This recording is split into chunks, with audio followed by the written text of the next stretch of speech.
Hey YouTube, I'm standing out in front of one of my house flips. This was actually a pre-foreclosure many months ago that I door knocked. So we're gonna take a look at it, go through the story, go through the numbers, walk you through from A to Z on this project. So this was actually an extreme last minuter for the foreclosure sale. When I came to this door and knocked it, the foreclosure sale was the next morning at noon. Came up to the door, knocked on it. A lot of you are really interested in what you say. Simply, I go up to the door, introduce myself. Hey, my name's Michael. Noticed you have a foreclosure sale tomorrow. I'm guessing you have it taken care of, but I just wanted to drop by just in case to see if there's anything I could do to help. He answered the door, and we went and had a great conversation. Let's go take a look.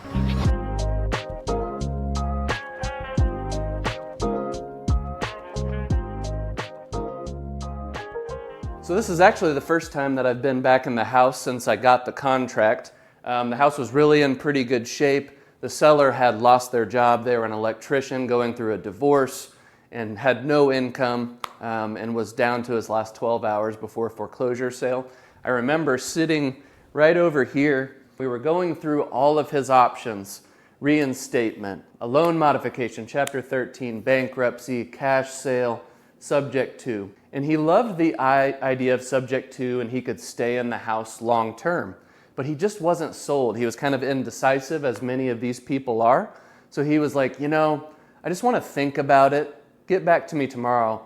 And I flat out told him, that's fine, but tomorrow is a foreclosure sale. You're going to lose everything. He's like, yeah, I know. But I just asked him if he'd be willing to pray with me.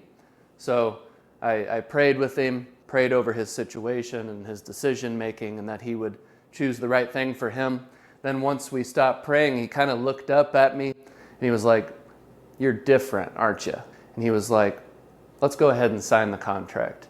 So it was like, I like to bring who I am into real estate. A lot of people don't like that I talk about my faith, and they think that I'm using it as a ploy to get contracts. But when you genuinely love these people and you want to help them, you can't help but bring your identity into the situation.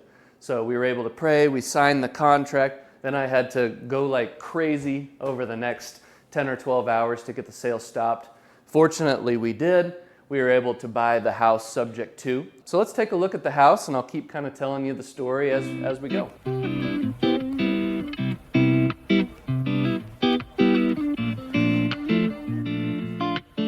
We bought the house subject to, and we gave him the opportunity to stay here as a long-term tenant. We were only going to cash flow about $300 a month. And if you're new to investing, I do not recommend you letting people in pre-foreclosure stay in the house. We were able to buy this house at such a discount that we were willing to take that risk.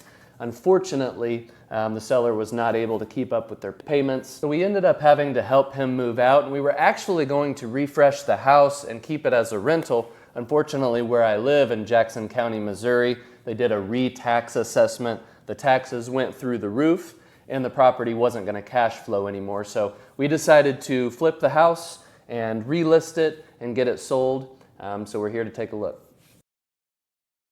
So as you can see with a lot of our flips, there's nothing flashy, nothing exciting. There's very little inventory on the market, so we just bring it up to market standard and put it on the market. So used to, when I was brand new to investing, I would have never let there be carpet in a bathroom. I would have for sure put a door here.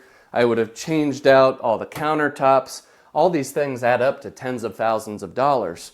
But we've figured out over time, just get the house really nice, looking fresh, ready for someone to come in here and move in with their family, and that's good enough. So keep that as a lesson in your business, not to overbuild. Do just enough, get it sold, have it fresh, have it be clean. It's so funny how at the beginning of my real estate investing career in 2015, I did everything with the houses. I painted the walls, I put the trim on, I did the carpet, everything.